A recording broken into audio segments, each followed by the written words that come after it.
પાચન. આપણે જે ખોરાક ખાઈએ છીએ એ આપણા શરીરમાં કઈ રીતે પાચન થાય છે, કયા કયા અંગમાં જાય છે અને છેલ્લે મળછોડો બહાર કઈ રીતે નીકળે છે તેના વિશે આપણે અહીંયા ડિટેલમાં સમજવાનું છે. અહીંયા ધ્યાન આપજો. જેવો આપણે ખોરાક લઈએ છીએ તો ખોરાક આપણે મુખ દ્વારા ગ્રહણ કરીએ છીએ.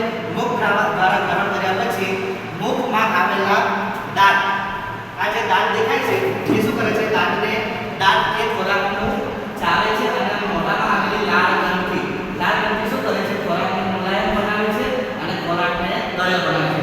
ત્યાર પછી ખોરાક એ ક્યાં જાય છે, અન્નનળીમાં.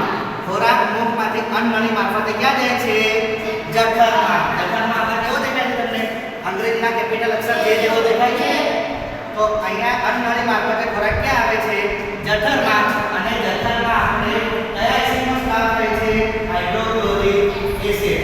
જો જઠરમાં હાઇડ્રોક્લોરિક એસિડનો સ્ત્રાવ વધુ થાય તો આપણને શું થતું હતું, એસિડિટી થતી હતી. હવે એસિડિટીના ઇલાજ માટે આપણે શું કીધું હતું, ઈનો ઉપયોગ કરીએ છીએ. એ રીતે પછી જઠરમાંથી ખોરાક જાય છે સીધો નાના આંતરડામાં. આ નાનો આંતરડો છે. જઠરમાંથી ખોરાક નાના આંતરડામાં આવે છે. નાના આંતરડામાં ખોરાકનો સંપૂર્ણપણે શું થઈ જાય છે, પાચન થાય છે.